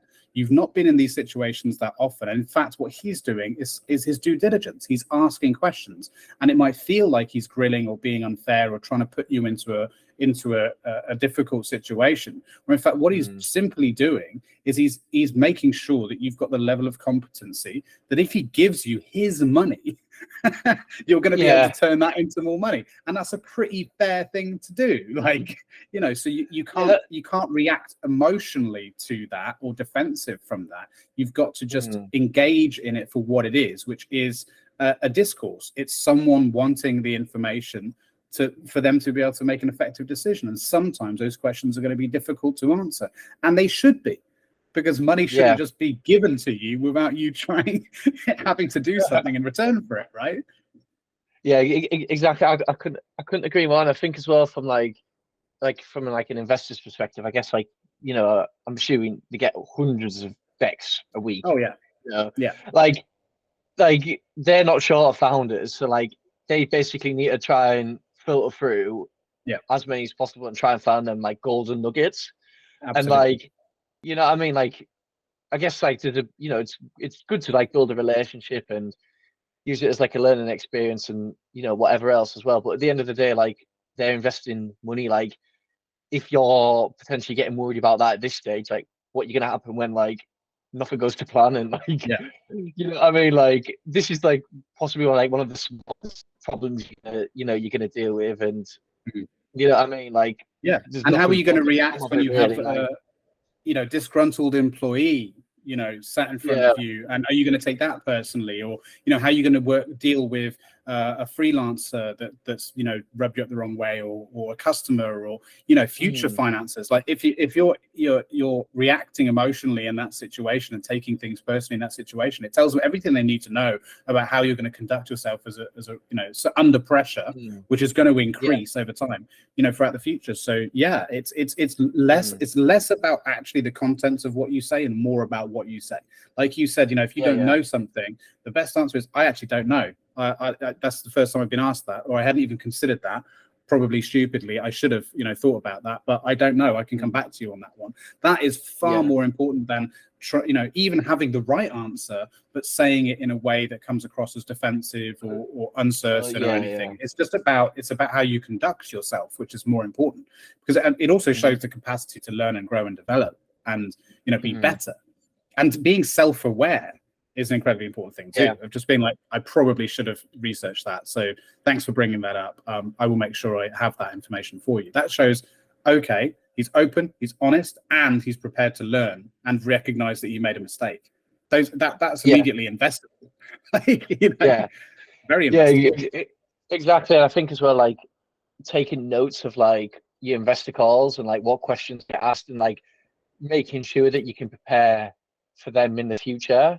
Mm. So like obviously I'm by no means like an expert, but from the calls that I've done, like I try and kind of take notes of every single question Yeah. and then like try and build that information potentially into the deck if you can without it being too complicated or like Mm. identifying the biggest just because what I found is it's always like the same kind of like 2-3 questions like Mm. they always ask and like if you go in now and like you're prepared for those questions and you've got like a boom boom boom like I think it just it probably just gives a little bit more confidence that you kind of already thought about it, you've kind of 100%. anticipated it, and you've got a solution on kind of how to deal with it, really, you know. What are those questions, would you say, those sort of same 2 or 3 questions you get?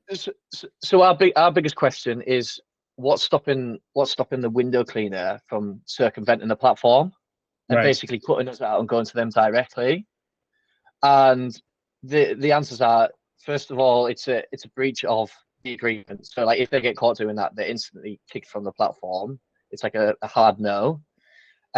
We also like to think that we can justify our commission by effectively like increasing the service to the customer and increasing the service to the window cleaner. If we were to cut out, then they'd be doing like, they'd have to deal with like cash and bank transfers, and they wouldn't know when they're coming, and the customer also wouldn't get that reassurance that they're offering the best service, as well as kind of guarantees and stuff like that as well, which they get through the platform. And for us, like now when I go on an investor call, it's like, right, we've got them 3 main points. Chances are they're going to ask this, like, this is how we're going to deal with it. As well as kind of tracking it through the app and like open times and like, you know, the locations and stuff like that as well. Well, like you said, actually getting ahead of the question and providing that information before they even ask it. That's like handling an objection essentially before it comes up in sales, right? It's the same kind of thing. Yeah. So yeah, exactly. So like in our deck, I don't know whether it's a good decision or a bad decision, but what I've added is like a risk slide. Right. So it's like, what are like the 3 biggest risks to the business, and like what have we done ahead of time to try and prevent that? So like obviously like a recession, or like, you know, other window cleaners, or, you know, the competition and stuff like that as well. And then we've put like a risk in the solution as well. But I think that's it with any kind of like marketplaces. So you're always going to get people trying to like circumvent it and cut out the middleman. But like same reason as I mentioned to like Upwork earlier, and like why even like 18 months down the line we're still using them, is because like I trust that platform, and like the commission that they take, like I'm reassured that if they don't deliver on what they say they're going to deliver, like the funds don't get released. Yeah. And I think that's a really great slide to have. Yeah, sorry to interrupt. Yeah. But I think that's a really great slide to have. That risk slide that I've not heard very many people talk about that, but that's a really good thing to include, because it shows what you're like as a founder, that you're a person that's thinking about these things. Even if it may have been born out of these questions you were asked, it's still showing that you have taken that on board and you've actually thought about it. You've not just gone, oh, that's stupid fucking questions, why should I bother? You've actually taken it on board and you're doing something about it. And by the sounds of it, you're taking it quite seriously. It's like, actually, these are really good questions. I should think about these things. We should have a bit of a safeguard for them. But like to your point about why a lot of people, why certain marketplaces are successful, like thinking back to my my experience in working with Booksy and bringing that to the UK market, and later working with others in a similar vein, some of the biggest areas about that, of course, the service providers, the partners can always leave if they want to, right? Yes, there's a contract they could breach, but if they wanted to, they could just end the contract. They could still leave. That's not the point. What makes it sticky is, for them, there's a whole load of services and tools there that they should hopefully find useful. If they outgrow them at some point, fine, we'll find someone else. It's not the end of the world. But ideally, they would find that sticky enough to stay there. But more importantly, it's the customer experience that you just talked about with the example of WeWork. Generally, in these sort of platforms, and I assume yours may have something similar or will, there's generally a reviewing process in there, right? And that review process is specific for the platform, and generally only people that have had a confirmed and seen booking can leave a review, which suddenly increases drastically the validity of those reviews. They're not going to be fake. They're not going to be anyone leaving the review. So it's not like on Google or Facebook where anyone can leave a review. So suddenly the validity of that goes right up, which means there's a level of trust in the end users using the platform that cannot be taken everywhere else. And the businesses know that too, right? The window cleaners know that too. So that's where the stickiness is for the platform. So people could leave. Of course they could, if they really, really wanted to, but it's made far more unlikely by the fact that there's a platform there that is providing a trustworthy level of service and experience, and it's repeatable. The ease for use associated with it. And I think that's a really important thing, because of trust is a huge thing when it comes to, especially if you're getting someone to come to your house, right? For something. Exactly. If it's if it's a £20 job and we're taking like a 20% £4 commission, like for the customer, it's like, what is £4? It's like it's a meal deal. You know what I mean? Yeah, Like yeah, it's not worth risking it. Even if they said, Mm. we'll do it for we'll do it for 15 quid. It's like you're only saving a fiver really. Plus you're gonna have to deal with them all privately. Like, yeah, and I think one thing we're really kind of focusing on is making sure that our commission can be easily kind of justified and it provides fair value. yeah. Like if we were taking like a 50% commission, then I think you're probably gonna like incentivize that a lot more, and you're Yeah. probably gonna get a lot more kind of problems. Whereas, as long as we're true, as long as we're fair, and like this isn't like a new problem that like no one else has had to deal with. Like Uber's had to deal with this, like Upwork's had Yeah. to deal with this, like all of these marketplaces have this problem. So like, what can we learn from what they've done and how they've tried to prevent it and implement that ourselves? And I think that's really the what biggest thing we're about trying to do. marketplaces as well that people forget to talk about, but is the ultimate goal of the marketplace is that eventually it will be a source of leads for businesses, right? Once you get to a certain scale, that's ends up what's happens, right? Once you create the network effect in your desired locations, and you work as long as that's a strategy that I'm very familiar with and I've seen done wrong time and time again. But actually, the scaling part is a very difficult part. But if you're executing that correctly and going about it, in a very methodical geographic sense, what you end up with is a situation where the benefit for the business is beyond what you're initially providing, which is the trustworthiness, the platform, and taking care of the admin and all that. Now, suddenly, people could join and they would have a load of people using the platform or joining the platform, wanting to use their services. And then suddenly it's lead generative. And that's incredibly powerful. And likewise, for anyone then joining the platform as a customer, they know they can go on there and find someone instantly. So that, that's the future proofing of it, is once it gets to that scale, it adds a whole other dimension to it, which is that, the value is beyond it just because of scale, Yeah, exactly. I think that's like your dream scenario, isn't it? Like, is to get to like that. So, yeah, no, exactly. And that's where we got to with Booksy, and that's where Booksy is now. I believe it's still in that point, and it's a very difficult place to get to because of all the challenges to do with scaling, but it's doable, And then of course, from a monetary perspective, there's a whole thing of like the opportunities that opens up for being able to charge for a new lead, or having different fees for like the first time a lead comes in versus after that when they become regular. There's a whole load of different opportunities there from the business perspective, which makes sense for the service providers to take advantage of too, because it brings them in more revenue at the end of the day. Yeah, for sure. And I actually remember, funnily you mentioned Booksy, but I remember when I first moved, and I moved to like a new location, I didn't go on like Google and search like barbers. I literally went on the Booksy app and was like, right, like now I'm in a new location, like where do I get my hair cut? And like, it wasn't like a Google, it wasn't like it was like literally like, I've already got Booksy downloaded because I've used it before. Like what's happening in the area? And I think that's just like a very, very small kind of example of like the stickiness and like how easily and how efficient it is with working. Like, well, that's it. And it ticks a lot of boxes, doesn't it, in that regard? It's easy to use, it's quick, it's reliable, it's got the trustworthy reviews, everything like that. And that's exactly where you can get to with a marketplace, especially a B2B, B2C sort of app model like that. You can get to that. You are basically doing that exact same model, and it's a very strong one if done right. So yeah, it's interesting. Well, look, we're approaching the last sort of 10 or so minutes of the thing. So I guess what I like to do around this sort of time is just sort of summarize things with your thoughts on any, and we've already covered this to some degree, but maybe more specifically, this is like the one bit of structure I have on this show is to ask, and the beginning intro bit, and that's it, like the beginning and the end, is to get some of your thoughts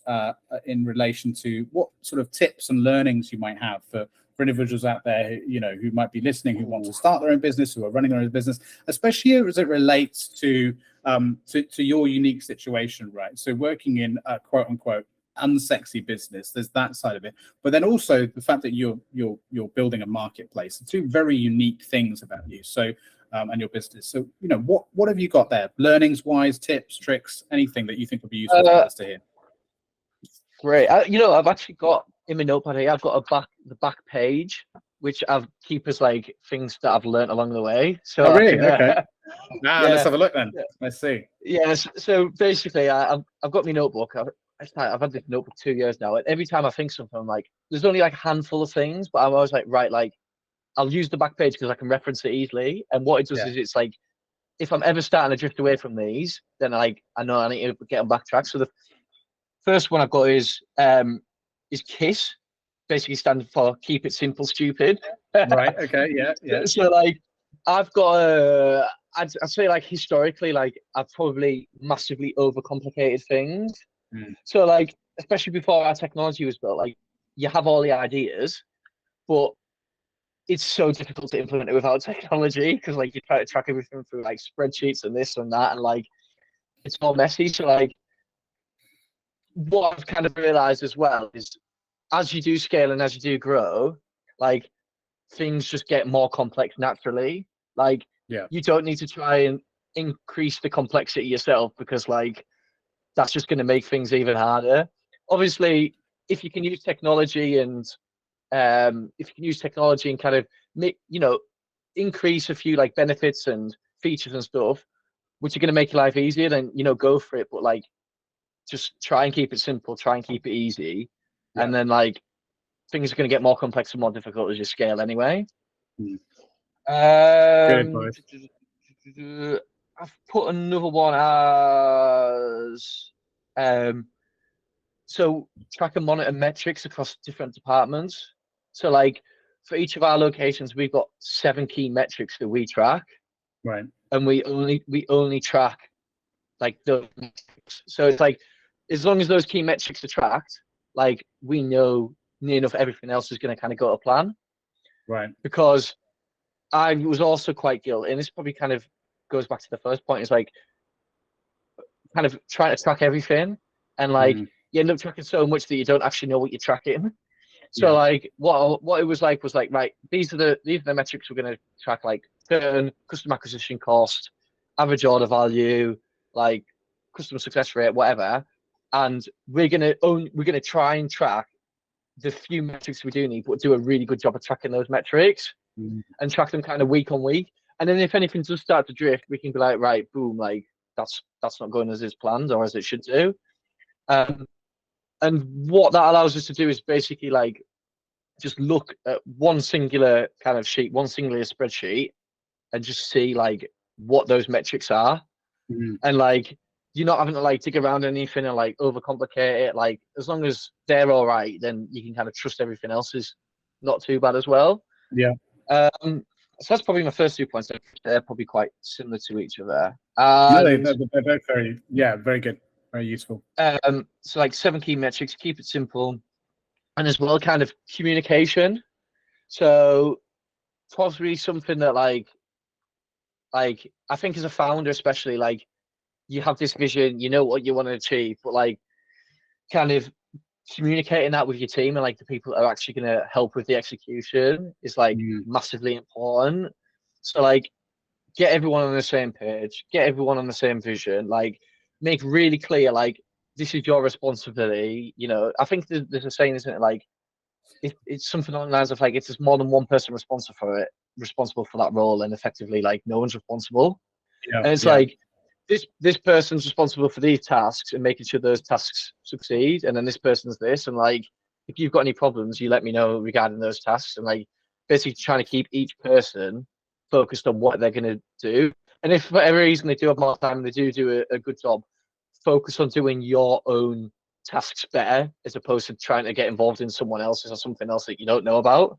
And that's an interesting one, because of would you say that is that something that you've started to approach more recently as things have started to develop? Because traditionally in startups, there's this saying that everyone in a startup at the early stages is a generalist, right? You're a generalist because everyone has to wear so many hats because resources are tight and there's only a few people, and so everyone's kind of helping out with everything. And then as things grow and scale, then people get more specialized.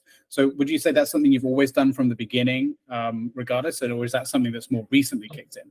I think it's more recent. We've got like a spreadsheet, and like it's like everyone's got the spreadsheet. It's like what department and what tasks are for those departments and whose name is like next to it or Right. what role it is. And I think there's a big part of like obviously being like a generalist and covering it on. I think it's good for people to have a basic understanding, but like, and I think as we grow, we'll effectively just split those roles up into kind of more defined roles. So for example, like operations at the moment, they do like the window cleaner management, they answer the calls, they help with like they oversee customer services. Whereas as we grow, we probably have like a lead of customer services instead of like the operations manager overseeing the customer services team, and just There's kind still of a certain define it that amount way. of that generalization, but you're just getting more and more specific as things Yeah, develop. I think we've got like our core people that like we kind of everyone probably does oversee like a department that's way too big for them at the moment. All right. But then I think as we grow, they become more specialized, and hopefully we kind of get people in for them. But effectively, like, there's no point having someone like this is probably one thing I've learned as well. Like, it's great for like, market. I don't know, like someone who's running Facebook ads, for example. It's great for operations to know what's happening with the Facebook ads, but like not try and run the Facebook campaigns. So like, fair enough, like throwing your ideas in there and like giving feedback and stuff that we can kind of learn from and develop on. But I think like at the end of the day, like they make that decision, like, just kind of trust them to make that decision and try and kind of focus on your own bit and making sure that like, you do your role as best as you possibly can, really, before. And that's a really interesting one that you coupled that with communication as well, because that is where the huge piece of that comes from, isn't it? It's just making clear to people that yes, we are doing things this way now, but things will be different then. Because that is a big thing, isn't it? There's a culture shock that can happen with people where they get quite comfortable, having a say on this area, having their input here, and then suddenly one day you say, right, now we've employed someone else to go, into that role. You don't need to worry about it anymore. That can be a bit of a shock to people because they're used to that being part of their role and having the input there, and it feels like you're taking something away from them. But if the plan, if the vision is made clear from the very beginning, that isn't unexpected, then is it? That's very clear, and they can work towards that with you as opposed to be against you when it happens, right? Yeah, and I think as well, like as they grow in their role, they'll probably find more things that they could actually work on as well, which would have they'll have their own ideas as they start to like learn more. And like I've not I had an engineering apprenticeship. I've not had like a corporate job. Like, so everything I've done, I've like learned through like YouTube or found on LinkedIn.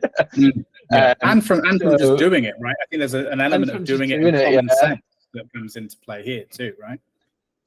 Yeah, but I think like communication and kind of making sure everyone's like, have your means, share what you've learned, but like go away and just like execute and then like come back and effectively it's like my role to make sure that they can do their role as well, and try and help them and kind of support them in whatever way they need it, really. Because we're still a startup. Things are very scrappy. Like there's workarounds and things that we've done to get by to date. So like there's a few like things like that are like I've just got to do because like I've had to do it at the time, and like that's that. Whereas as we grow, hopefully we can start to like build on that structure and kind of give more defined roles and kind of manage and track KPIs and just try and keep it really simple as well. Like I think and I definitely made this mistake when I first started. Like I started as window cleaning. You think like best way to expand is by like going from window cleaning, doing driveways, carpets. Like you think the more service that you can offer, like the better it's going to be. When really like you just become like a specialist of nothing.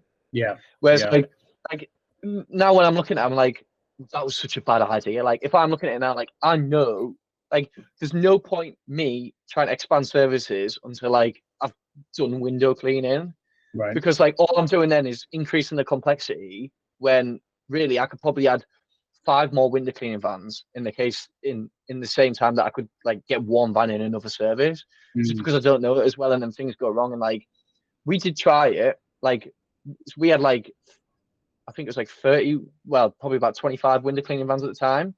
And we thought, like we'll diversify, we'll start doing oven cleaning. We had more problems from 1 oven cleaning van as we did all of the 25 window cleaning vans combined. And I think it was just a case of, right, like, let's just scrap that. And then now let's just focus on the window cleaning, see how many window cleaning vans we can get, you know? Yeah, yeah. But a there's useful there's exercise. no shortage of work. Yeah, but a useful exercise that I'm sure you well, by the sounds of it, you learn a lot from. But it's the typical case of running before you can walk in some ways, right? Yeah, operation. Yeah, exactly. Yeah. Well, look, we've got to wrap it up there because if I've got a meeting with my devs in a minute actually. So oh wow, exciting!